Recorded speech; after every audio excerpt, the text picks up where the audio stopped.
Los Angeles, early evening. Rain had just begun to fall. It wasn't heavy enough to empty the streets, but it covered the city in a thin silver mist, turning headlights into blurred streaks of gold and white. Inside one of the city's most elegant restaurants, everything was calm. Soft music played in the background. Crystal glasses reflected the warm lights hanging above the tables. Wealthy businessmen spoke quietly over expensive dinners, while waiters moved between the tables with practiced precision. At a table near the window sat Bruce Lee. He wasn't surrounded by reporters. There were no cameras, no crowd, no students asking him to demonstrate a technique. For once, Bruce simply wanted a quiet meal. He wore a black shirt, his sleeves slightly rolled up. His posture was relaxed, but anyone who knew him would have noticed that his eyes never completely stopped observing the room. Bruce lifted his glass. Then, the restaurant doors suddenly burst open. A little girl ran inside. She was perhaps 6 or 7 years old. Her hair was messy. Her face was wet with tears. She looked terrified. Several customers turned toward the entrance. One waiter stepped forward. "Miss, are you all right?" The girl didn't answer. She looked desperately around the room. Her eyes moved from table to table. Then she saw Bruce. Something changed in her expression.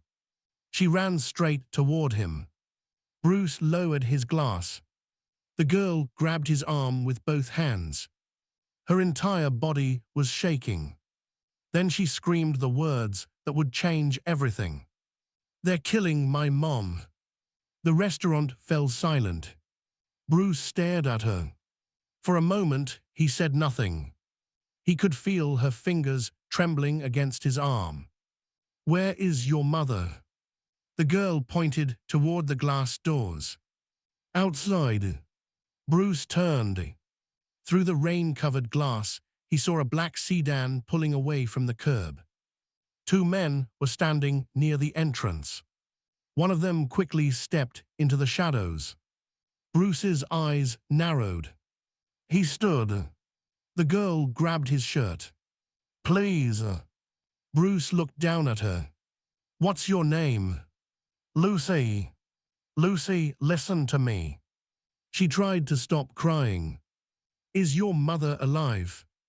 Lucy nodded quickly. "They took her." "Who?"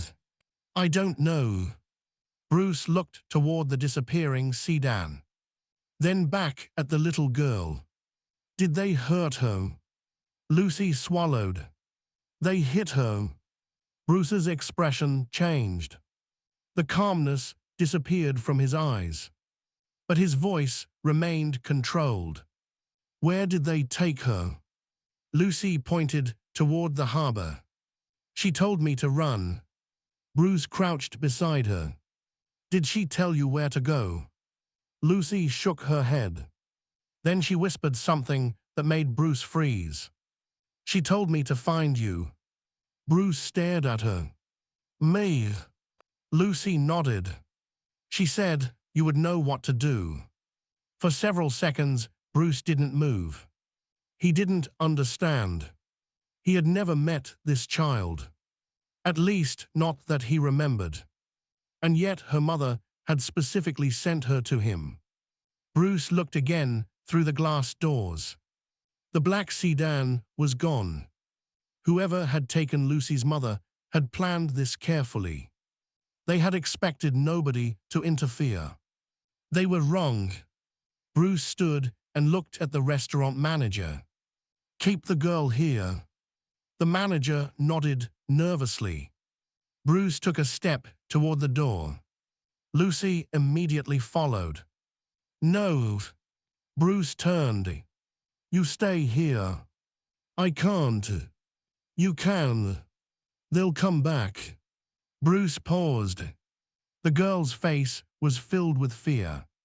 Bruce understood something. She wasn't afraid of being left alone. She was afraid that if Bruce walked away, her mother would die. Bruce knelt again. "I'll bring her back." Lucy stared into his eyes. "Promise?" Bruce nodded. "I promise." He stood and walked into the rain. Behind him, Lucy watched through the glass. She had no idea that the man walking into the storm was about to become the biggest problem a powerful criminal organization in Los Angeles had ever faced. Bruce reached the street. The sedan had disappeared. He studied the tire marks on the wet pavement. Then he noticed something else. A small piece of paper near the curb. He picked it up. It was a restaurant receipt. On the back, someone had written a single word. Harbor. Bruce looked toward the distant lights. He didn't know who these men were. He didn't know why they wanted Lucy's mother. But he knew one thing. They had made a mistake. They had allowed a frightened child to reach him. And Bruce Lee had never been good at walking away from someone who needed help. He started toward his car. Then he stopped. A black car was parked across the street. The engine was running. Bruce looked at it. The car didn't move. Bruce stepped closer. The driver's window slowly lowered. A man looked out. "Mr. Lee." Bruce said nothing. The man smiled.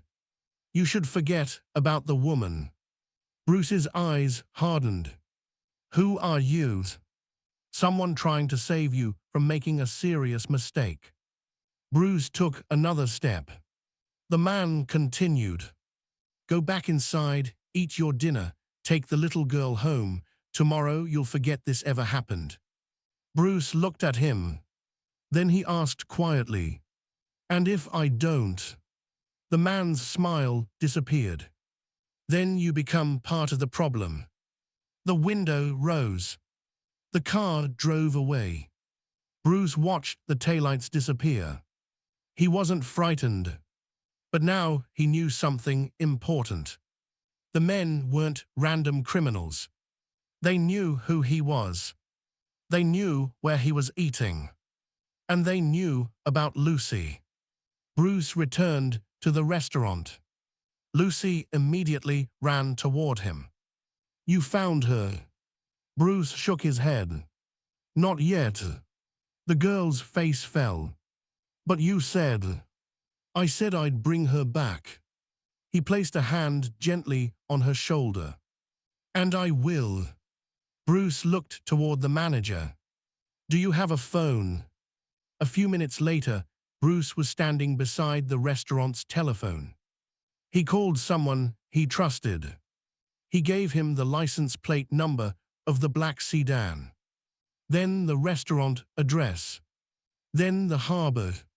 Find out where that car went. Bruce hung up. Lucy sat quietly at the table. She was holding a glass of water with both hands. Bruce walked over. "Your mother, what's her name?" "Emily." "Emily what?" "Emily Carter." Bruce's expression changed. He knew that name. Years earlier, Emily Carter had written an article about martial arts demonstrations in Los Angeles. She had interviewed Bruce briefly. She had asked him questions about discipline, violence, and why he believed martial artists should learn when not to fight. Bruce remembered her clearly. But that had been years ago. "Your mother knows me." Lucy nodded.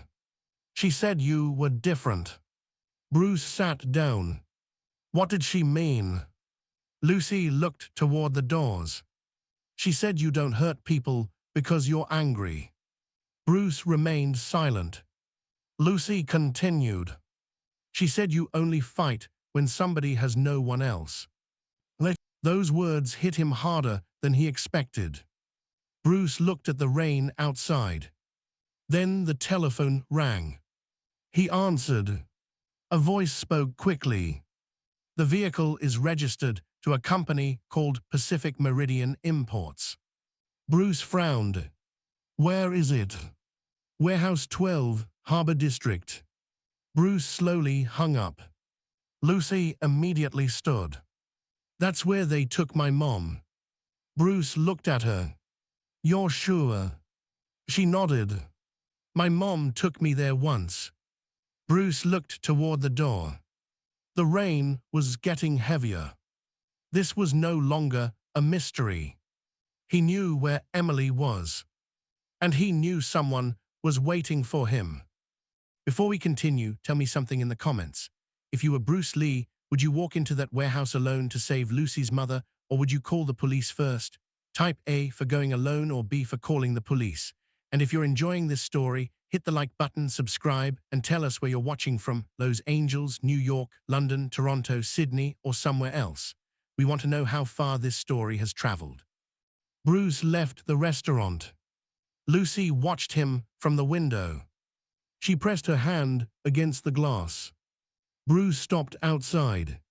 He looked back. For 1 second, he saw something in her expression that reminded him of the real reason he couldn't turn away. Fear. Not the fear of a fight. The fear of losing someone you love. Bruce opened the door of his car. Then he heard a small voice behind him. Mr. Lee. He turned. Lucy was standing at the restaurant entrance. She held something in her hand. My mom gave me this. Bruce walked back. It was a small silver key. What does it open? Lucy shook her head. I don't know. Bruce turned it over. On one side was a number. 12. His eyes moved toward the harbor. Warehouse 12. The key wasn't random. Emily had known she might be taken. She had prepared a way to leave a clue. Bruce closed his fingers around the key. Stay with the restaurant manager. But your mother trusted me. Lucy looked at him. So do I. Bruce nodded. Then he walked into the rain. The city lights reflected beneath his feet. He didn't know what waited inside Warehouse 12. He didn't know how many men were waiting. He didn't know what Emily Carter had discovered. But as Bruce drove toward the harbor, one thought remained in his mind. Someone had kidnapped a mother. Someone had terrified her child. And someone had made the mistake of believing Bruce Lee would simply look away. The rain intensified. The harbor appeared ahead. Rows of warehouses stood beneath the darkness. Bruce slowed his car. Then he saw it. Warehouse 12. One light was burning above the entrance. And beside the door stood 4 men. Bruce turned off his headlights. The car rolled silently into the darkness. He stopped several buildings away. Bruce stepped out. He looked at the warehouse, then at the silver key in his hand. Somewhere inside that building, Emily Carter was waiting. And outside, 4 men were waiting for whoever came looking for her. Bruce took one slow breath.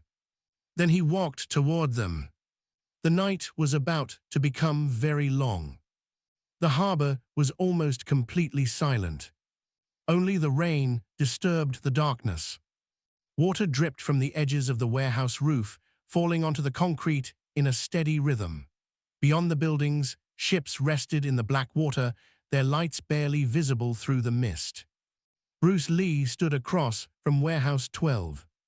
4 men guarded the entrance. They looked like ordinary dock workers at first glance. But Bruce noticed the details. Their jackets were too clean. Their shoes were too expensive. And none of them carried themselves like men who spent their nights moving cargo. They were waiting for him. Bruce stopped several yards away. One of the men stepped forward. You shouldn't have come. Bruce looked at him. I've heard that before tonight. The man reached inside his coat. Bruce's eyes moved to his hand. A pistol appeared. Turn around. Bruce didn't move. The man's expression hardened. I said turn around. Bruce looked toward the warehouse. Is she alive? The man hesitated. That hesitation was enough. Bruce knew. Emily was alive. At least for now. The gunman raised his weapon. Bruce moved. The first strike came so quickly that the man barely had time to react. Bruce knocked the weapon from his hand and immediately stepped inside his reach. The gunman stumbled backward. Another man charged from the side. Bruce turned, blocked the attack, and used the man's momentum against him. The attacker crashed onto the wet pavement. The other two men rushed forward together. Bruce stepped backward. He didn't fight them head-on. He watched. One attacked high. The other attacked low. Bruce shifted between them, forcing them to get in each other's way. A fist passed inches from his face. Bruce caught the attacker's wrist. A quick movement. The man's balance disappeared. Bruce released him. He fell against the side of a parked truck. The final guard swung wildly. Bruce ducked beneath the punch and struck his shoulder, then his chest. The man staggered backward. Bruce stopped. He didn't need another strike. The man looked at the others on the ground. For the first time, fear appeared in his eyes. Bruce stepped toward the warehouse door. The guard whispered, "You have no idea what you're walking into." Bruce looked over his shoulder. "Then tell me." The man said nothing. Bruce opened the door. Inside, the warehouse was enormous. Wooden crates filled the floor. Old machinery hung from the ceiling. A single row of lights illuminated the center of the building. And somewhere in the darkness, a woman cried out, "Help!" Bruce immediately recognized the voice. "Emily!" "Bruce!" Her voice came from somewhere beyond the crates. Bruce moved forward. Then the lights suddenly turned off. Complete darkness. Bruce stopped. A voice came from above. "You really should have listened." A light flickered on. Emily Carter was tied to a chair in the middle of the warehouse. Her face was bruised. There was blood near her lip. But she was alive. Standing behind her was a tall man in a dark suit. He held a gun against Emily's head. Bruce stared at him. The man smiled. "Mr. Lee." Bruce didn't answer. "I've heard quite a lot about you." "Let her go." The man laughed. "You don't understand the situation." "I understand enough." "No, you don't." The man stepped around Emily. "My name is Victor Hale." Bruce's expression remained cold. Victor continued, "You're a famous fighter. People admire you. They think you're fearless." Bruce said nothing. Victor pointed toward the warehouse. "But this isn't a tournament." He gestured toward Emily. "This woman stole something from me." Emily shouted, "I didn't steal anything." Victor slapped her. Bruce's jaw tightened. But he didn't move. Victor smiled. "Now I see why she trusted you." Bruce looked at Emily. "What did you find?" Emily's eyes moved toward the crates. "Documents." Victor interrupted. "Documents that don't belong to her." Emily shook her head. "They prove what you're doing." Victor's smile disappeared. Bruce looked around. "What are you doing?" Victor walked toward him. "Money laundering." Bruce stared at him. Victor continued, Bribes, smuggling, illegal shipments, names of officials who work for us. Bruce looked toward Emily, and she found all of it. Victor nodded. She was supposed to keep quiet. Emily looked directly at Bruce. There's more. Victor turned. Emily continued. The documents aren't here. Victor's face changed. Bruce noticed. He knew she was lying, but he also understood why. She was buying time. Victor raised his gun. Where are they? Emily said nothing. Victor grabbed her chair and pulled it backward. Bruce took one step forward. Victor immediately aimed the gun at him. Don't. Bruce stopped. Victor smiled again. You see, this is the difference between a fighter and a man with power. Bruce stared at him. You think a gun makes you powerful? Victor's expression hardened. No. He looked around the warehouse. People make me powerful. Then the warehouse doors closed. Metal locks slammed into place. Bruce heard footsteps. Many footsteps. Men emerged from the darkness. 5, 10. Maury. Bruce slowly turned. They were surrounding him. Victor looked satisfied.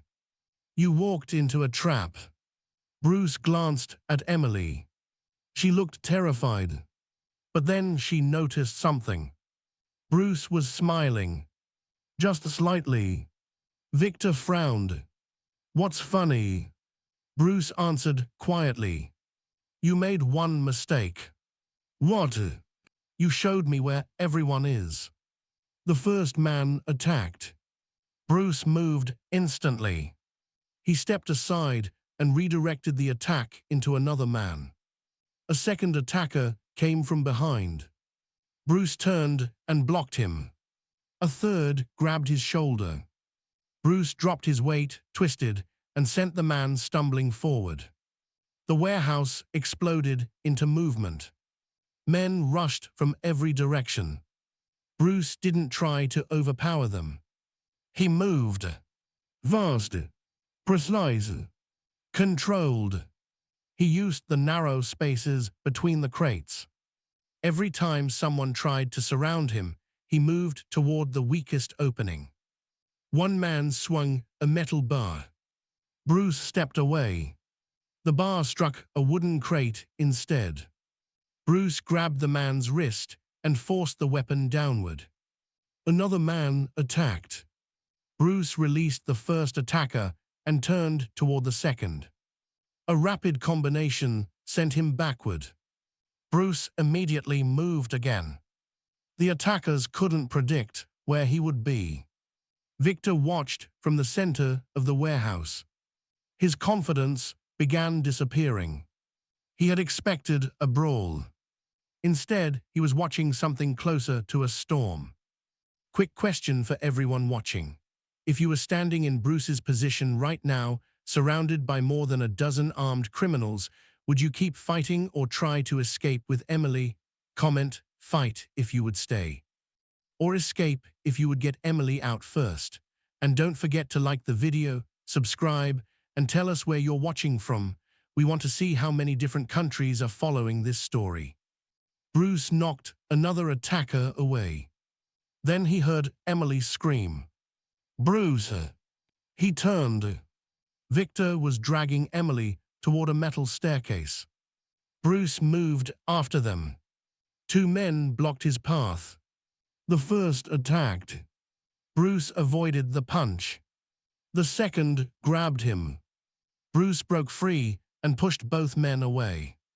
But Victor was already climbing. Emily struggled against him. Let me go. Victor pulled her upward. Bruce reached the staircase. Victor turned. You want her? Bruce looked up. Yes. Victor smiled. Then come get her. He disappeared onto the upper floor. Bruce followed. The upper level was darker. Metal walkways crossed the warehouse.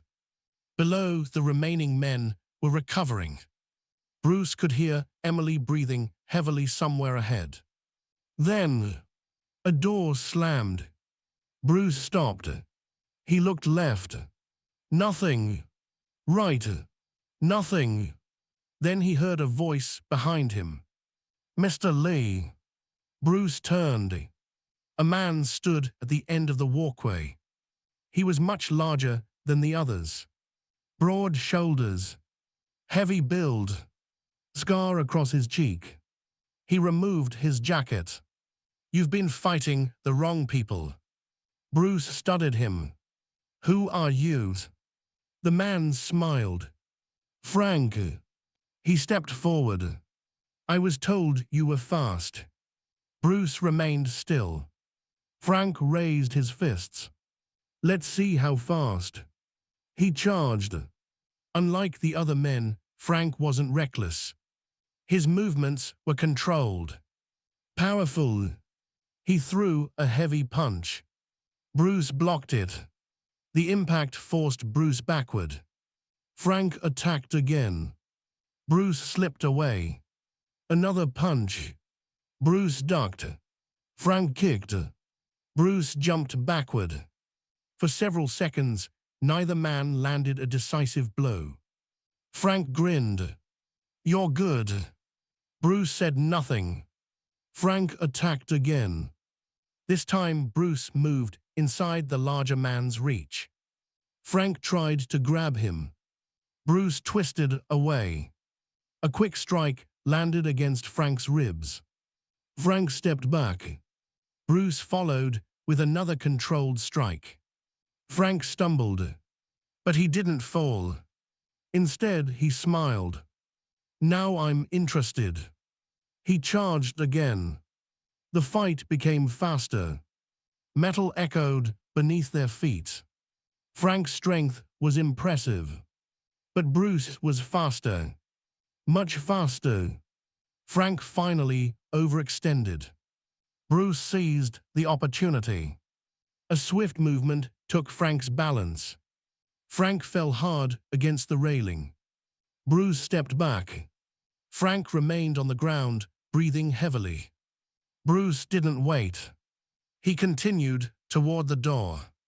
Inside the room, Emily was standing beside Victor. Her hands were tied. Victor held a gun. But there was something else. A small briefcase sat on the table. Bruce stopped. Victor smiled. You finally made it. Bruce looked at the briefcase. The documents. Victor nodded. Yes. Emily looked at Bruce. Don't let him take them. Victor raised the gun. She thinks those papers can destroy me. Bruce looked at him. Can they? Victor laughed. They can destroy half the people in this city. Bruce stared at the briefcase. Then why are you still alive? Victor's smile disappeared. Because nobody has ever been brave enough to come this far. Bruce took another step. Victor aimed directly at him. Stop. Bruce stopped. Victor looked toward the door. Do you know what happens next? Bruce said nothing. Police arrive. Bruce frowned. Victor smiled. I called them. Emily's eyes widened. What? Victor laughed. They're coming for Bruce Lee. Bruce slowly turned toward Emily. She looked horrified. Victor continued. They'll find a warehouse full of unconscious men. He pointed toward Bruce. And they'll find you standing over them. Bruce understood. The entire operation had been designed to make him look like the attacker. Victor wasn't just a criminal. He had planned everything. Suddenly, sirens echoed outside. Emily's face went pale. Bruce looked toward the window. Red and blue lights flashed across the warehouse walls. Victor smiled. It's over. Bruce looked at him. No. Victor raised an eyebrow. It's just beginning. Bruce's eyes moved toward the briefcase, then toward Emily, then toward the window. He had seconds, maybe less. The police were arriving. Victor had the weapon. Emily was still tied up. And somewhere downstairs, more criminals were waiting.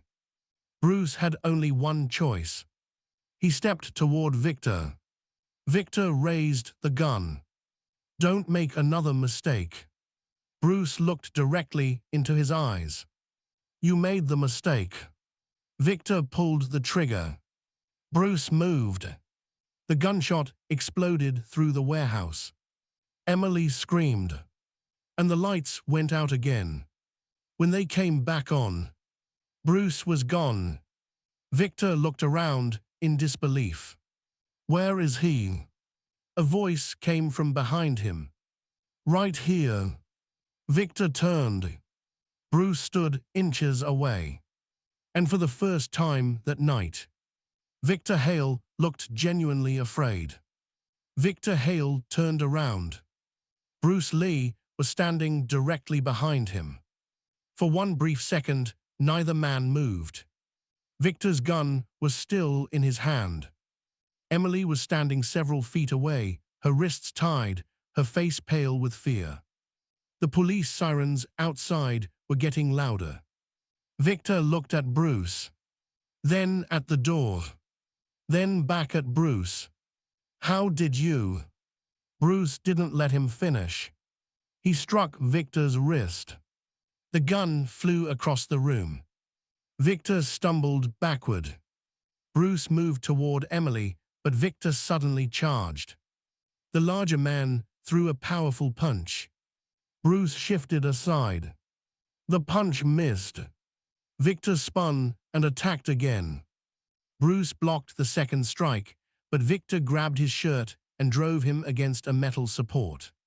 The impact shook the structure. Emily screamed. Bruce! Victor leaned closer. You should have stayed in that restaurant. Bruce looked directly into his eyes. You should have left the little girl alone. Victor's expression changed. He suddenly understood. This wasn't about money anymore. Bruce wasn't fighting for himself. He was fighting for Lucy. Victor tried to strike again. Bruce slipped underneath the attack. Then he turned. Victor lost his balance and crashed against the table. The briefcase fell to the floor. Victor reached for it. Bruce stepped between him and the case. Victor stared at him. You think those papers will save her? Bruce didn't answer.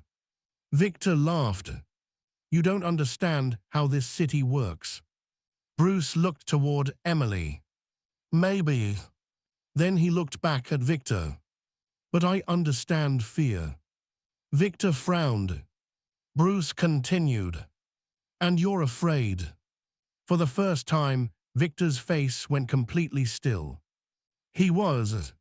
Not because of Bruce's strength. Because Bruce had seen through him. Victor had built his empire on intimidation. He had paid people to lie for him. He had threatened witnesses. He had controlled police officers. He had made people believe that resistance was impossible. But Bruce wasn't afraid. And that made Victor's power useless. The sirens stopped outside. Doors slammed. Voices echoed through the warehouse. Police, nobody move. Victor suddenly smiled. Bruce looked toward him. Victor whispered, Now you lose. Bruce glanced at Emily. He understood immediately. If the police entered and found Victor's men unconscious, Emily tied up, and Bruce standing beside the evidence, Victor could manipulate the entire scene. Unless they had proof. Bruce picked up the briefcase. Victor shouted, Put that down. Bruce ignored him. He opened it. Inside were stacks of documents. Names, bank accounts, dates, photographs, payments, everything Emily had discovered. Bruce looked at her. Is this enough? Emily nodded. More than enough. Victor lunged. Bruce pushed the briefcase toward Emily. Take it. Emily grabbed it. Victor tried to reach her. Bruce blocked him. The two men faced each other again. Victor's voice became quiet. You don't know what you've started. Bruce answered. Neither do you. The warehouse doors suddenly opened. Several officers rushed inside. Freeze! Bruce immediately stepped away. Victor raised both hands. Officer, this man attacked my employees. Bruce said nothing. Victor pointed toward the unconscious men. He broke into my warehouse and assaulted everyone. One officer looked at Bruce. Sir, step away from the woman. Bruce slowly raised his hands. Emily shouted. He's lying. Victor interrupted. She's involved. Another officer moved toward Emily. Then stopped. Something wasn't right. The officer looked at the warehouse floor. At the injured guards. At Victor. Then at Bruce. Where's the weapon? Victor hesitated. Bruce pointed toward the far side of the room. The officer found the pistol. He picked it up carefully. Mr. Hale, is this yours? Victor said nothing. The officer looked at him again. So, Victor finally answered. I don't know. Bruce watched him. Then Emily spoke. It's his. Victor turned toward her. You'd better be careful. Emily stepped forward. I've been careful for 3 years. She looked directly at the officers. That's why I kept copies. Bruce looked at her. Copies? Emily nodded. The briefcase isn't the only evidence. Victor's face went pale. Emily had hidden another set of documents before she was captured. She had placed them somewhere nobody would think to look. Not in a safe. Not in a bank. Not with a lawyer. She had mailed them to a journalist. And the package was scheduled to arrive the next morning. Victor realized that his entire operation was already collapsing. But he wasn't finished. He looked toward Bruce, then toward the officers, then suddenly shouted, Get them! One of the officers moved, but another officer immediately grabbed Victor. Don't move. Victor struggled. You don't understand who you're dealing with. The officer tightened the handcuffs. We're starting to. Victor looked at Bruce. His eyes were filled with hatred. This city will remember you. Bruce simply stared back. No. He looked toward Emily. They'll remember her. Outside, the rain had finally begun to slow. Lucy was still waiting inside the restaurant. She sat near the window. Every few seconds, she looked toward the street. The restaurant manager tried to comfort her. Your mother will come back. Lucy didn't answer. She simply watched the rain. Then headlights appeared. A police vehicle passed. Another followed. Lucy stood. Her heart began beating faster. But Bruce wasn't inside the first vehicle. Or the second. Minutes passed. Then the restaurant doors opened. Emily Carter stepped inside. Lucy froze. For a second, she couldn't believe what she was seeing. Mom! Emily dropped to her knees. Lucy ran. They collided in a desperate embrace. Emily held her daughter so tightly that neither wanted to let go. "I thought they killed you." Emily began crying.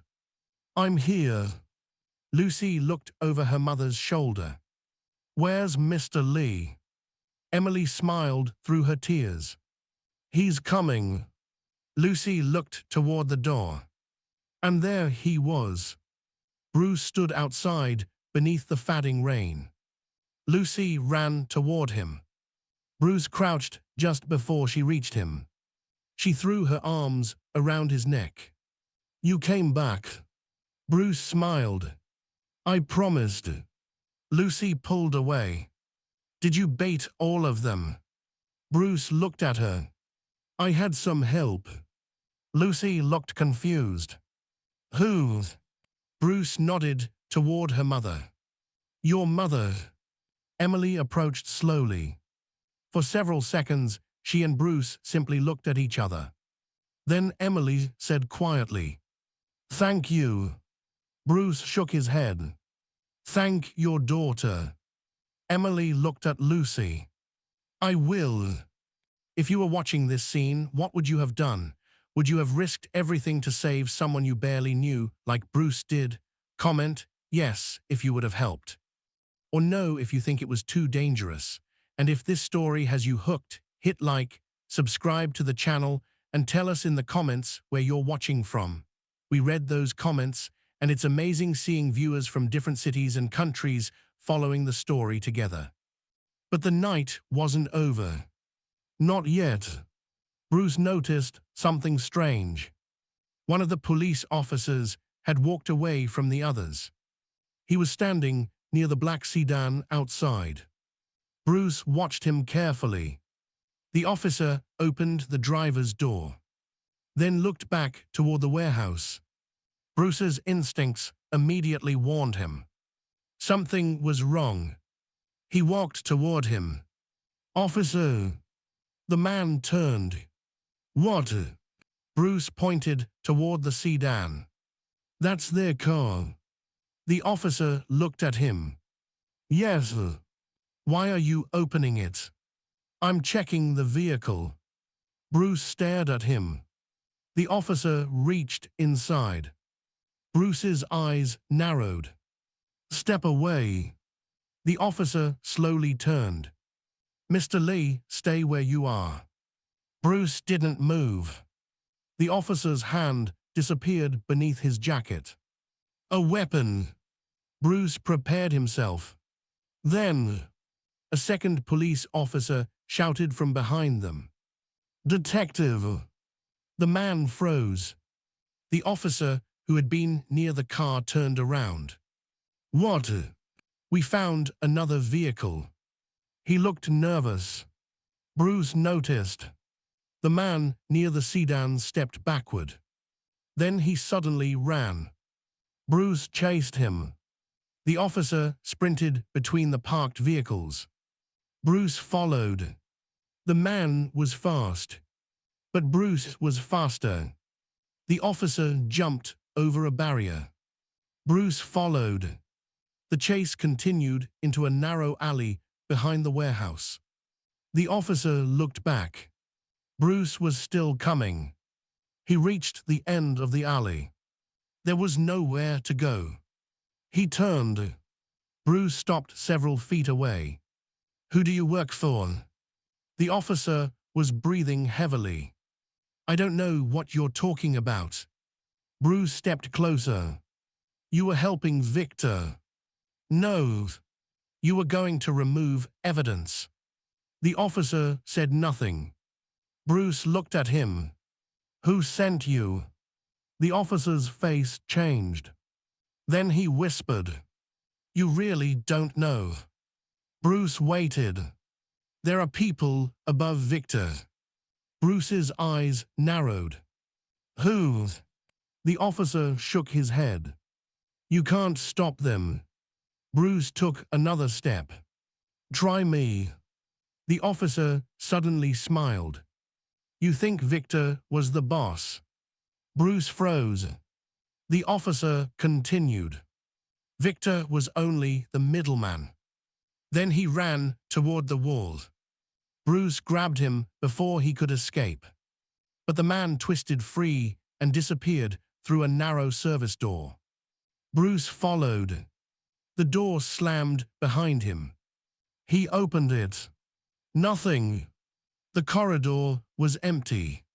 Only one thing remained. A small envelope lying on the floor. Bruce picked it up. There was no name. No address. Only 3 words written across the front. "You're next, Lee." Bruce stared at the message. Then he opened the envelope. Inside was a photograph. It showed Lucy, standing outside the restaurant, taken earlier that evening. Bruce's expression became cold. The photograph had been taken before Lucy ever entered the restaurant. Someone had been watching her, watching Emily, watching Bruce, and they had known exactly what would happen. Bruce turned the photograph over. There was another message. "Tomorrow midnight, Chinatown." Bruce folded the photograph. He looked toward the dark corridor. The night that began with a little girl's desperate cry had revealed something much larger. Victor Hale was only one piece. Someone else had been controlling everything from the shadows. Someone who knew Bruce's movements. Someone who had been watching Lucy. Someone who wasn't afraid of the police. And no, someone had made Bruce Lee their next target. Bruce stepped out into the rain. Behind him, Emily and Lucy were finally safe. But Bruce knew the truth. The fight wasn't finished. It had only become much bigger. And somewhere in Los Angeles, the real enemy was already waiting. Midnight had arrived. Chinatown was almost empty. Bruce Lee stood beneath a street lamp, holding the photograph of Lucy in one hand. Someone had been watching her. Someone had been watching him. A black car slowly appeared at the end of the street. It stopped. The driver's door opened. A man stepped out. He was older than Victor Hale, dressed in an expensive dark coat, with calm eyes and a cold expression. Bruce didn't move. The man smiled. Victor failed. Bruce looked at him. "Who are you?" "My name doesn't matter." "It does to me." The man laughed quietly. "You think this is about Emily Carter?" Bruce's eyes narrowed. "No." The man nodded. "Good, you're finally beginning to understand." He pulled a folder from inside his coat and threw it onto the ground. Bruce looked down. Inside were photographs. Emily, Lucy, Bruce, the restaurant, the warehouse, everything. The man had been watching them for weeks. "You could have walked away," he said. Bruce looked at him. "But I didn't." "No." The man slowly reached inside his coat. Bruce immediately shifted his stance. But instead of a gun, the man pulled out a lighter. He set the folder on fire. Bruce watched the flames rise. "You can't destroy everything." The man smiled. "Maybe not." Then 3 men suddenly stepped from the shadows. Bruce turned. The first attacked. Bruce blocked him. The second rushed forward. Bruce moved between them. The third tried to strike from behind. Bruce turned just in time. Within seconds, all 3 men were on the ground. The older man stared at Bruce in disbelief. Bruce walked toward him. "You made the same mistake Victor made." "What mistake?" "You thought numbers were strength." The man stepped backward. Bruce continued. "They're not." Sirens suddenly echoed through the street. The man looked toward the road. Police vehicles appeared at the intersection. Emily had contacted a journalist earlier that evening. The evidence had already been copied and delivered. The police knew everything. The man realized there was nowhere left to run. He dropped the lighter. An officer approached and placed handcuffs on him. Bruce watched silently. The officer looked at Bruce. "You just ended a very large investigation." Bruce shook his head. "No." He looked toward the folder lying in the street. "She did." The following morning, Los Angeles woke to shocking headlines. Victor Hale's criminal network had been exposed. Several corrupt officials were arrested. Financial records were seized. The investigation continued for months. But Emily Carter and her daughter were finally safe. That afternoon, Bruce returned to the same restaurant where everything had begun. Lucy was waiting. When she saw him, she ran across the room. Bruce smiled as she hugged him. "You came back. I told you I would." Lucy looked up at him. "Are you going to fight more bad people?" Bruce smiled. "Only when I have to." Emily approached. She looked at Bruce for a long moment. "Why did you really help us?" Bruce glanced at Lucy. "Because she asked." Emily smiled through tears. "Most people would have been afraid." Bruce looked toward the city outside. "Being afraid isn't the problem." Emily waited. Bruce continued quietly. "Choosing to do nothing is." Lucy took Bruce's hand. "You're my hero." Bruce smiled. "No." He gently shook his head. "Your mother is." Lucy looked at Emily. Then she smiled. Outside, Los Angeles continued moving. Cars filled the streets. People hurried to work. Nobody knew how close the city had come to losing 2 innocent lives. Nobody knew how one frightened little girl had walked into a restaurant and changed everything. But those who knew the truth would never forget that night. Because sometimes courage doesn't begin with a powerful man. Sometimes it begins with a little girl opening a door, running through a crowd, and crying for someone to save the person she loves. And Bruce Lee listened. If this story touched you, hit the like button, subscribe, and comment where you're watching from. Would you have done what Bruce did for a stranger? Write yes in the comments.